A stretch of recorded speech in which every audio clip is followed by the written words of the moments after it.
Vous passez le BNG à Montréal. Aujourd'hui, partie 1 de 2 dans notre topo sur l'île de Montréal. Aujourd'hui, on vous parle de l'West Island, donc la partie extrême ouest de l'île, et l'extrême est de l'île, donc le secteur de Pointe-aux-Trembles, Rivière-des-Prairies. L'objectif, c'est de prendre un recul un petit peu pour que vous soyez capable de comprendre Montréal dans son ensemble.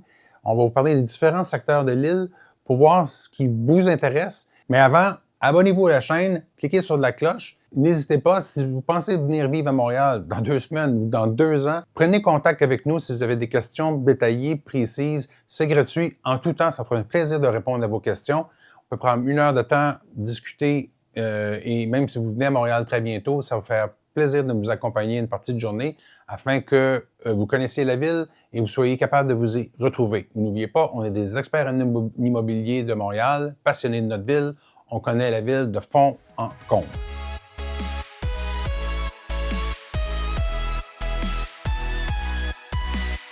Le but du topo aujourd'hui, c'est de vous donner une bonne idée de ce que chacun des quartiers amène et aussi à quoi ils ressemblent physiquement, de façon à ce que vous ayez une idée quand on vous parle de West Island, de l'est de l'île, que vous ayez une idée à quoi vous attendre si vous étiez pour aller visiter des propriétés. D'une part, je vais vous décrire un petit peu les avantages de chacun des secteurs. Je vais vous parler du bâti. Est-ce qu'on a surtout des quartiers avec des unifamiliales, des condos et des prix aussi, des moyens. Donc, on va vous montrer qu'est-ce que vous pouvez obtenir pour 500 000 canadiens, qu'est-ce que vous pouvez obtenir pour 1 million canadien dans la copropriété et dans l'unifamilial.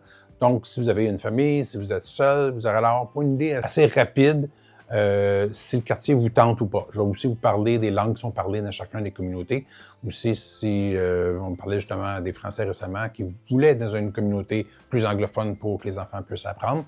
Donc, on va couvrir tous ces éléments-là dans nos vidéos. Alors, à l'écran, vous avez une carte de la ville de Montréal. Et puis, je vous explique un petit peu les différentes couleurs. C'est quand vous parlez de la ville de Montréal au niveau administratif. C'est l'espace que vous voyez rouge à l'écran en ce moment qui représente, si on veut, l'entité administrative de la ville de Montréal. Il y a eu une fusion il y a quelques années où toutes les municipalités de l'île avaient été fusionnées sous la municipalité de l'île de Montréal.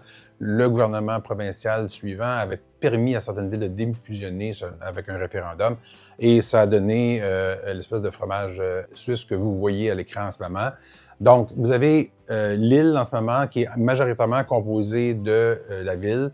La ville comme telle a une population légèrement au-dessus de 2 millions, mais le Grand Montréal, donc on verra la carte après, la population dépasse maintenant près de peu les 4 millions d'habitants. Alors, les villes en beige que vous voyez sont des villes indépendantes, mais qui font partie de la communauté urbaine de Montréal, donc qui partagent certains services comme la police, les transports, etc. Tout ça.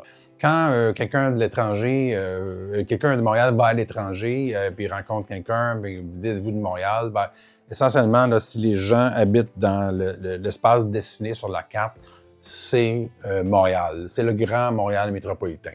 Mais vous voyez qu'au niveau administratif, il y a une multitude de municipalités, surtout dans le pourtour. Tous ces gens-là se considèrent, si on veut, quand ils voyagent, ben, des Montréalais. Par contre, si vous demandez aux gens qui vivent autour de la ville, habitués à Montréal, ben là, les gens vont vous répondre « Non, j'appelle sur la Rive-Nord ici, Laval, Montréal, ou je suis de la Rive-Sud. » Donc, qu'on voit ici. Alors, ça vous donne un petit topo géographique de l'île. Revenons maintenant sur l'île comme telle. Je vous présente maintenant l'île de Montréal avec ses axes routiers. Donc, je vous le fais parce que, évidemment, aujourd'hui, on va vous parler des différents segments de l'île, mais je veux que vous compreniez un petit peu pourquoi peut-être certains, je vais vous dire, sont un petit peu plus isolés, d'autres un peu moins isolés, et certains plus difficiles à circuler là, ou à se rendre en période de pointe surtout. Alors là, le centre-ville de Montréal, vous voyez où mon pointeur est en ce moment, il est situé ici. Donc le Vieux-Montréal et le centre-ville de Montréal. Évidemment, le quartier qui est très connu des immigrants français, qui s'appelle le Plateau Montréal, est situé ici. Et ce que vous voyez ici, là, la masse grise, c'est le Mont-Royal, le parc du Mont-Royal avec les cimetières. Il y a plusieurs cimetières sur le parc du Mont-Royal. Et donc, je vous dirais que ça ici, c'est le niveau d'activité où peut-être où la population est le plus dense, le nombre de restaurants par mètre carré, de bars, de cafés, c'est là que c'est le plus concentré. Donc, on va en parler en détail, mais évidemment, si vous travaillez ici et vous devez vous rendre ici, Bon, il y a des stations de métro, vous allez les voir, je vais vous les montrer tantôt, mais le trafic est beaucoup plus dense ici. Se promener dans ces secteurs-là à l'heure de pointe, c'est laborieux, c'est plus compliqué. Ici, ce que vous voyez en noir, ce sont les axes routiers, donc la transcanadienne, l'autoroute de transcanadienne qui coupe l'île, donc elle arrive, elle embarque sur l'île par ici, nous on l'appelle la 40, l'autoroute, et s'en va jusqu'ici dans l'ouest et quitte, puis s'en va vers l'Ontario. Cette route-là, d'ailleurs, vous pouvez vous rendre jusqu'à soit Ottawa ou Toronto, dépendamment si vous tournez à droite ou à gauche quand vous débarquez de l'île. Ça, c'est un des axes, je dirais, routiers principaux de l'île. Et c'est une autoroute qui est en grande partie surélevée. Donc, on ne peut pas sortir de cette route-là comme on veut. Parfois, c'est bloqué et c'est difficile d'y manœuvrer. L'autoroute qu'on appelle, nous, Décarie, si jamais vous entendez parler de ça, c'est l'autoroute ici qui coupe l'île, nous, qu'on dit de nord en sud, là, et qui se poursuit ici, qui s'en va jusqu'au pont, qui tourne ici, et qui s'en va jusqu'au pont Champlain. Ça, c'est d'un des axes principaux nord-sud de l'île de Montréal. Mais comme vous voyez, c'est une seule autoroute, là. Donc, tout le monde qui arrive de la rive nord, là, qui arrive par les axes des autoroutes ici, partout, tout ça, à l'heure de pointe, ça se dirige tout vers cette autoroute-là. Puis cette autoroute-là n'est pas surélevée, mais elle est, en fait, creusée dans le sol. Fait que quand vous marchez le long de l'autoroute, là, il y a peut-être un 10 mètres, là, ou un 15 mètres, là, et puis un trou, littéralement. L'autoroute est dans le fond d'un trou. Alors, évidemment, quand c'est bloqué, ça peut être un peu interminable. Et, bon, vous comprenez, souvent, je vous parle que Montréal est une île, mais là, vous le voyez bien aujourd'hui avec le plan, mais vous avez ici un tunnel qui traverse l'eau. Vous avez ici le pont Jacques-Cartier. Mais notez du pont Jacques-Cartier, c'est un des ponts principaux de la ville, emblématique, qui est éclairé le soir maintenant. Il passe sur l'île Notre-Dame, qui est une île où l'Expo 67 a eu lieu. Ici, vous avez les circuits de la Formule 1. Ici, vous avez le parc d'amusement qu'on appelle la Ronde l'été. Mais ce pont-là, étrangement, n'est pas vraiment relié à aucune autoroute. C'est un paquet de trafic qui arrive de la ville. Puis quand vous arrivez sur la rive sud, là, oui, il y a une route ici là, que vous pouvez prendre pour longer, mais il n'y a pas d'autoroute sur laquelle ça débouche. Donc, c'est un autre pont qui peut être un petit peu laborieux à prendre en période de pointe. Vous avez un pont ici, le pont Victoria, qui est un pont-train qui est très vieux, là, qui avait été supposément une merveille d'ingénierie quand ça a été construit, puis qui partage avec la voiture, avec certaines voitures, à certaines périodes, il y a des voies pour les voitures sur les côtés, mais c'est un petit pont un peu à faible débit. Alors, vous voyez que la rive sud, là, bon, il y a d'autres ponts plus en bas ici, qui sont des endroits moins denses, mais essentiellement, là, le gros de la rive sud est couvert par ces trois petits ponts-là. La rive nord, vous le voyez, il y a des ponts ici qui vont ensuite se déverser vers la ville de Laval et ensuite de ça vers la rive nord, on verra tantôt. Mais quand je parle de goulot d'étranglement à éviter si vous n'aimez pas faire beaucoup de voitures après le retour au travail, on va essayer d'éviter ces secteurs-là. Encore une fois, là, je vais vous parler dans quelques instants de l'ouest de l'île. On va commencer, on va aller d'ouest en est. Mais vous voyez ici que ce sont deux autoroutes principaux. Là. Il n'y a pas vraiment d'alternance de l'aéroport qui est situé en plein centre ici. Là, on ne peut pas évidemment pas couper par l'aéroport. Oui, on pourrait aller par le nord ici. Il y a une route, mais ça, c'est une petite route, là. Donc, le gros du trafic pour aller dans l'ouest de l'île, même si c'est à l'intérieur de l'île, doit passer par deux axes routiers, l'autoroute 20 ou l'autoroute 40. Puis ça aussi, le soir, ça peut être laborieux. En tempête de neige, je ne vous le dis pas, ça peut être même catastrophique un petit peu. Donc, ça vous donne un topo un peu du transport routier. Rapidement, pour l'éviter, évidemment, il faut considérer les moyens de transport public. Je vous mets la carte du métro de Montréal qui, il y a quelques années, a été extensionnée pour aller sur l'île de Jésus, donc la ville de Laval. L'île de Jésus étant le nom de l'île ici, l'île de Laval, et la ville de Laval étant le nom de la municipalité qui s'y trouve. Et il y a très longtemps, ça avait été aussi extensionné pour aller jusqu'à Longueuil, ici, sur la rive sud. Là, on parle en ce moment, c'est d'actualité au Québec, là, ce qui s'en vient, c'est le prolongement ici de la ligne bleue qui va se rendre dans l'est vers Anjou. Alors, vous voyez la carte, après ça, vous pourrez y référer un peu plus tard. Ça, ici, on parle du REM. Alors, le REM, on en a parlé dans d'autres capsules. Le REM, c'est un transport à haute fréquence, tous les 4 minutes, 20 heures par jour. C'est un monorail, c'est pas un monorail, en réalité, c'est un train qui ressemble un peu à un monorail. Et là, cette portion-là est déjà ouverte. Et cette portion-là va être ouverte à la fin 2024. Et en 2026-27, il va y avoir une branche qui va se rendre à l'aéroport. Ce qui est super intéressant, c'est que si vous habitez le long de ça, même sur la rive sud, ça va vous prendre à peu près une demi-heure seulement de vous rendre à l'aéroport, mais ça seulement dans 2 ans. Donc, je vous divise l'île en 3 secteurs essentiellement. Vous avez à gauche de l'écran ce qu'on appelle l'ouest de l'île, communément appelé à Montréal le West Island, puis vous comprendrez pourquoi. C'est le secteur où on retrouve le plus d'anglophones. Vous avez l'est de l'île qui est essentiellement que francophone. Et vous avez le centre, l'espèce de rond gris que vous avez à l'écran, qui est le centre de la ville où la majorité de la population y vit. Puis, comme tantôt je parlais, c'est là qu'on a une densité de commerce, de cafés et de restaurants qui est beaucoup plus élevée. Donc, je vous le dis d'avance, c'est pour vous rendre à un restaurant ou à un café à pied, gardez cette carte-là en tête. Vous devez essentiellement vivre dans le rond gris. Le reste des secteurs de l'île de Montréal nécessitent essentiellement la voiture là, pour se déplacer d'un commerce à un restaurant ou un café ou à la maison. Donc, je vous mets des drapeaux, c'est pour vous expliquer essentiellement la langue parlée, ça n'a rien à voir avec la France et l'Angleterre, évidemment. Quand on a le drapeau anglais ici dans le secteur, c'est parce que ce sont des quartiers qui sont essentiellement anglophones. Les drapeaux, j'ai essayé de grandir un des 2 drapeaux pour vous dire quelle est la langue de la majorité. Alors, je vous explique un petit peu. Donc, vous avez ici l'extrême ouest de l'île. Ce sont des villes indépendantes. Il s'agit de la ville de Senneville, Sainte-Anne-de-Bellevue, Baie-d'Urfé. Et je vais vous montrer sur une carte dans 2 secondes, mais ce sont quasiment des villages. Vous avez aussi l'île Bizarre ici, qui est une municipalité, surtout francophone. Mais vous allez le voir, là, on va vous montrer un petit peu, je vais vous montrer un petit peu de topo là, en utilisant Google Maps et tout ça. Mais ces 2 secteurs-là, là, si vous avez comme objectif d'avoir la sensation de vivre à la campagne, c'est vraiment ça qui est le critère principal. Vous reconnaissez notre île de Montréal ici. Je vous parlais de Sainte-Anne-de-Bellevue qui est ici. Qui est ici. Vous avez la ville de Senneville qui est ici. Puis ça vous donne une idée pourquoi vous allez vous sentir en campagne. Là. Il y a littéralement encore des cultivateurs qui sont installés sur le bout de l'île et qui cultivent. Je vous dirais que par contre, le portrait dans 10 ans risque d'être très différent parce qu'il y a vraiment une pression au développement immobilier dans ce secteur-là. L'île Bizarre, ben, vous la voyez, là, au lieu d'avoir il y a quand même quelques champs de culture ici, mais on a surtout des terrains de golf. Donc, évidemment, si vous êtes un amateur de golf, en passant, ce sont des terrains privés. Donc, le terrain que vous voyez ici et l'autre ici, de renom. Là. Donc, même le tournoi de la LPGA est déjà venu... de la PGA, pardon, est venu ici il y a quelques années, a eu sa compétition là. Donc, ce sont des terrains de renom très cossus. Je vais juste descendre un petit peu dans les quartiers résidentiels pour vous montrer de quoi il ressort.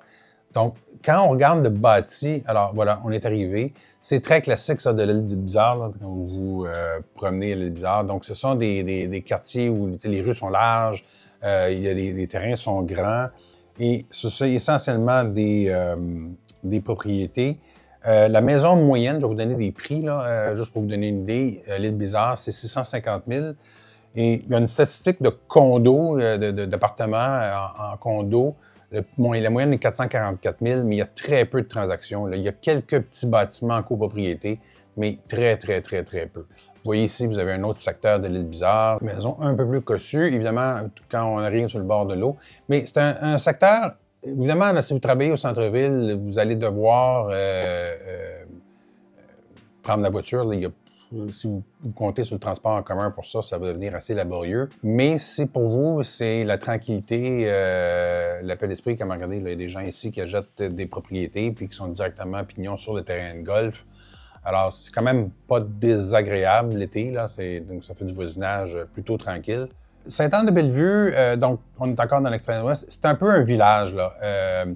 Il y a l'Université McGill a des installations ici, puis il y a un collège. Donc, nous, c'est ce qu'on a entre l'école secondaire et l'université. Mais essentiellement, Sainte-Anne-de-Bellevue, moi, mes grands-parents vivaient, j'ai passé beaucoup de ma jeunesse là-bas, mais je vais juste descendre dans la rue pour vous montrer. Ici, juste pour vous montrer un petit peu de quoi il ressort. Donc, c'est un vieux village, des petits commerces.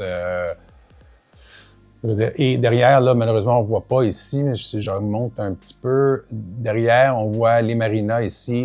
Ici, ce sont les écluses de Sainte-Anne-de-Bellevue qui nous permettent de passer d'un lac à l'autre. Donc, les bateaux ici de plaisance, là, les bateaux de voile qui se promènent dans le lac des deux montagnes, ici, peuvent aller dans le lac Saint-Louis, puis revenir aussi au besoin. Mais ce sont encore une fois, il y a peu de copropriétés. Ce sont des petites maisons ou des duplex qui sont principalement, je regarde la statistique, là, juste une seconde, j'avais fait Saint-Anne-de-Bellevue. Alors, la maison moyenne, le prix est de 300 000. Bon, il y a des maisons plus chères que ça, là, si on va un peu plus par là-bas, mais essentiellement, ce sont des petites maisons. Et au niveau du transport, vous êtes quand même assez loin de... Puis là aussi, vous pouvez vous retrouver aussi très près de l'autoroute. Vous êtes quand même assez loin de la ville de Montréal, là. Donc, voilà, ça vous donne une idée. Ce ne sont pas des très grosses municipalités, mais ils couvrent quand même un territoire assez important. Alors, je retourne à ma carte maintenant, et là, on va aller dans l'West Island. Vraiment, c'est ce qu'on appelle ici le West Island. Là, je vous dirais que la majorité, pour vous donner une statistique au Québec, 80% de la population est anglophone, et pas francophone. 9,8% de la population est anglophone. La balance, là, aux 10%, ce sont des allophones qui parlent ni le français ni l'anglais. Mais je vous dirais qu'il y a une grosse concentration des anglophones qui sont dans ce secteur-ci. C'est peut-être un des rares secteurs, à part quelques villages des cantons de l'Est, un des rares secteurs au Québec où la majorité anglophone elle est aussi élevée que ça. Et donc, pas que ce soit absolument essentiel, mais c'est pratique de parler anglais si vous êtes pour y vivre. Ce sont des secteurs qui sont essentiellement de l'unifamilial. Il y a très peu d'appartements et de copropriétés, ni de plex. Quand on regarde le West Island, je vais juste descendre à Beaconsfield, n'importe où, et voilà, on a une rue classique de l'ouest de l'île. Pas de trottoir sur les côtés, là, c'est assez, on n'a pas ça dans le centre de Montréal, mais là-bas, c'est classique. Et des petites rues tranquilles, des grands terrains, un paysage très vert. Et vous avez, si vous appréciez beaucoup l'accès à l'eau ou les sports nautiques, quoi que ce soit, ben, là, vous le voyez encore ma carte est virée à l'envers, mais vous avez l'accès au lac Saint-Louis. Il y a plusieurs marinas le long. Alors, je vous mets à l'écran présentement les propriétés unifamiliales. Donc, on parle d'une maison, qu'elle soit attachée à une autre maison ou non, mais donc vous n'avez pas de propriétaire en dessous de vous ni en haut de vous. Vous avez votre propre propriété avec un sous-sol. Généralement, au Québec, 99% des propriétés ont un sous-sol parce qu'on est obligé de construire plus bas que la gelée hivernale, sinon la propriété elle se déstabilise. Et vous avez souvent un rez-de-chaussée, dans certains cas, un deuxième ou un troisième étage, mais la portion verticale vous appartient au complet. Vous avez en ce moment ce qu'il y a à vendre. Beaconsfield, en termes de moyenne, de prix médian, l'an dernier était à 660 000 au niveau des transactions. Ce que je vous montre à l'écran en ce moment, c'est ce qui est à vendre. Donc, une petite maison, la plus petite, la moins chère en ce moment, parce que je vais vous montrer quelque chose de 500 000, à Beaconsfield, ça ne sera pas une immense maison. Alors, vous la voyez, c'est une maison dont le terrain a besoin d'un peu d'aide. Et probablement qu'on peut s'imaginer que la propriété, parce que je vois que le courtier qui la vend n'a pas mis de photo d'intérieur, donc on peut s'imaginer que la propriété a besoin d'un peu d'amour. Je vous mets une maison autour du million, donc là, on va avoir certainement quelque chose de plus intéressant comme propriété. Donc là, on a une propriété construite dans les années 50, là, jugée par le style architectural, garage double, bon, peut-être pas une rénovation au dernier cri, mais vous voyez à l'écran un petit peu, bon, ça date un peu, ça a besoin d'un peu d'amélioration. On a une maison, encore une fois, avec un double garage qui semble quand même relativement bien maintenu, juste à juger par les photos. Donc, vous voyez que ce sont de grands espaces ouverts.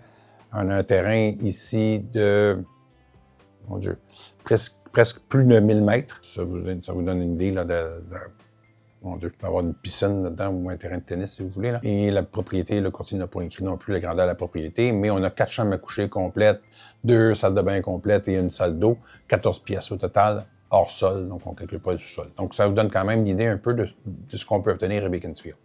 Donc, je vais retourner à ma carte. Moi, je vous ai parlé de Beaconsfield pour vous donner une idée de ce qu'on trouve dans l'image, dans le portrait immobilier de Beaconsfield. Beaconsfield, c'est cette portion-là ici. Vous avez Pierrefonds ici. Pierrefonds appartient, ont été fusionnés avec l'île de Montréal. Vous avez Kirkland qui est dans ce... oui, là, je l'ai fait un peu trop petit, mais Kirkland qui est là. Vous avez Dollard des Ormeaux, communément appelé DDO à Montréal, qui est ici. Roxborough, en fait, Pierrefonds-Roxborough, c'est le même arrondissement. Et vous avez la ville de Dorval qui est ici. Et finalement, tu fais amusant ici, l'île de Dorval est une municipalité indépendante.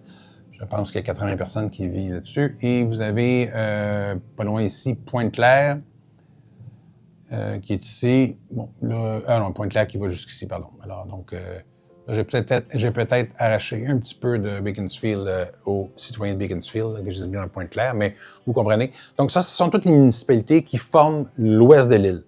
Le portrait immobilier est similaire à celui que je vais vous montrer de Beaconsfield. Donc, c'est essentiellement de la maison unifamiliale avec des terrains quand même assez grands. La seule chose qui diffère, c'est que, par exemple, si on va à Dollard des Ormeaux, donc je viens d'en faire sur la ville, le construit, et à Pierrefonds aussi, ça s'est construit après le développement initial de Beaconsfield. Donc, la rive sud ici de l'île s'est développée en premier et bien sûr, c'est monté un peu vers le nord. Malgré qu'ici, là, on a des vieilles maisons le long de la route, mais essentiellement, ça, c'était des terres agricoles. Là. Et les commerces, ben, vous le devinez un petit peu en regardant ici, ils sont le long de l'autoroute, pas mal, et le long des axes, des boulevards qu'on a ici, donc Saint-Charles, Saint-Jean et des Sources. Les commerces, les restaurants sont le long de ces axes-là. Il y a très peu de commerces et de restaurants à l'intérieur des portions qui ont de l'air résidentiel. Ça, c'est le secteur anglophone de Montréal, ce qu'on appelle le West Island. Et les propriétés qu'on a regardées sont essentiellement... le bâti immobilier est essentiellement celui qu'on a regardé tantôt. Donc, on s'en va à l'est de l'île.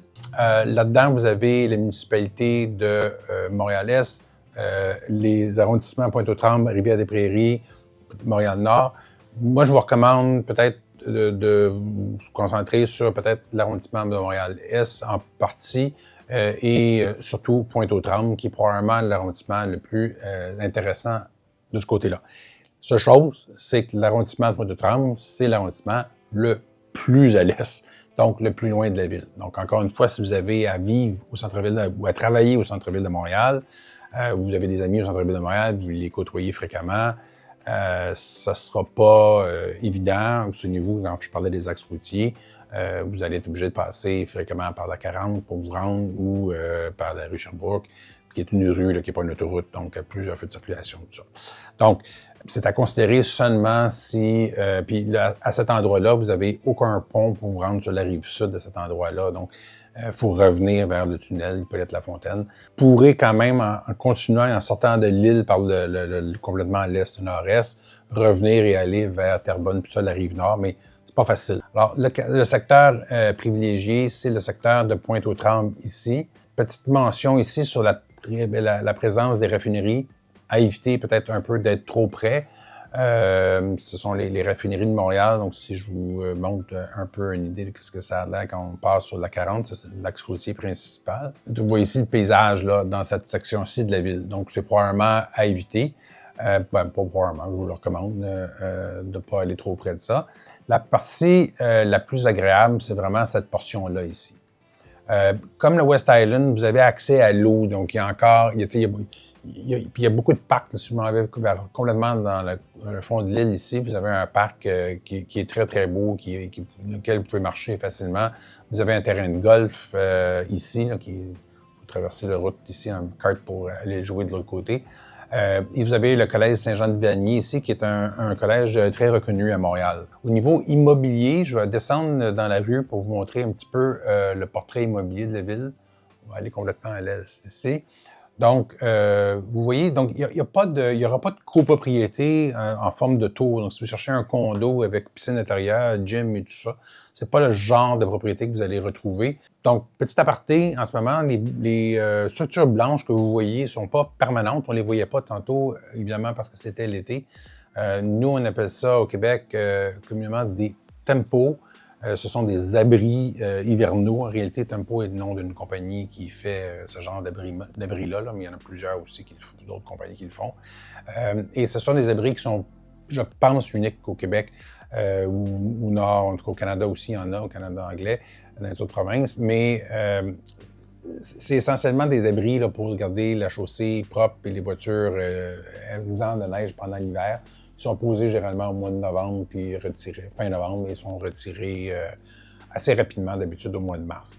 Nous voilà dans une rue donc une rue d'été, là, et non d'automne, du secteur. Donc on voit bien les propriétés.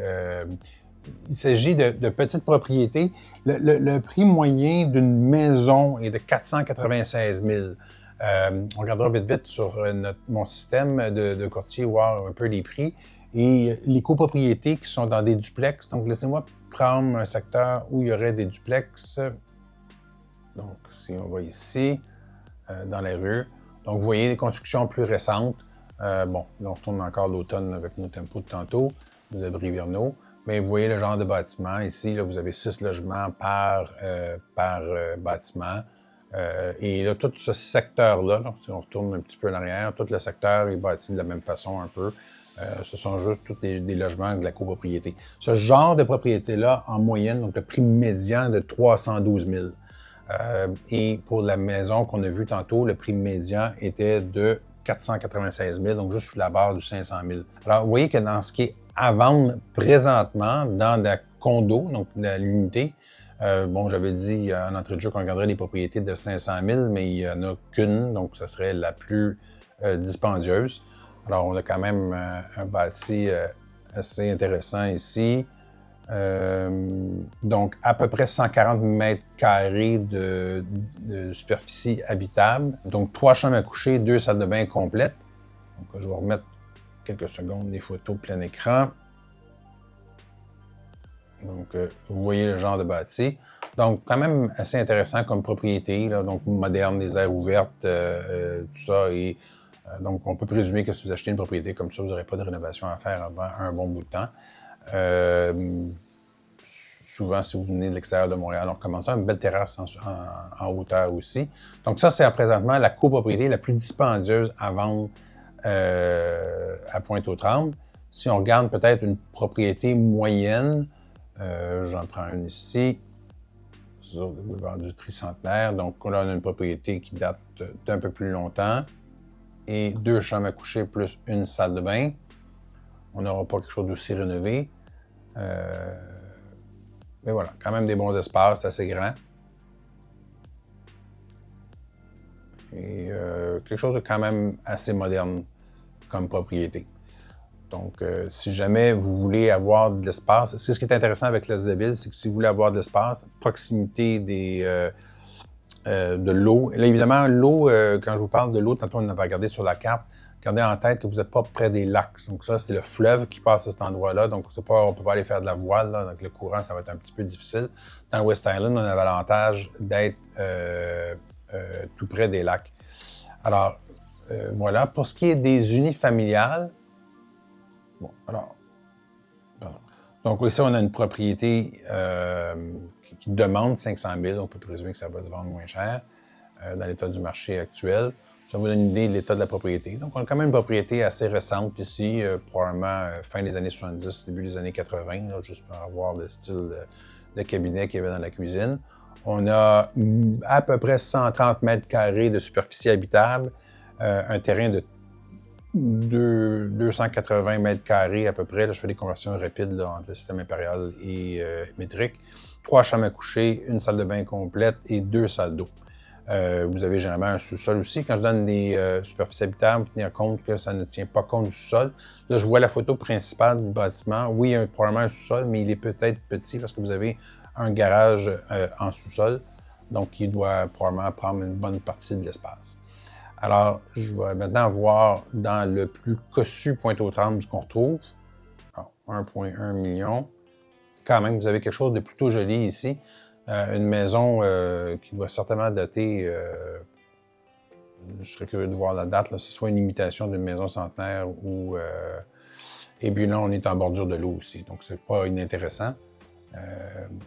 genre de terrain, super agréable pour recevoir, pour que les enfants puissent jouer.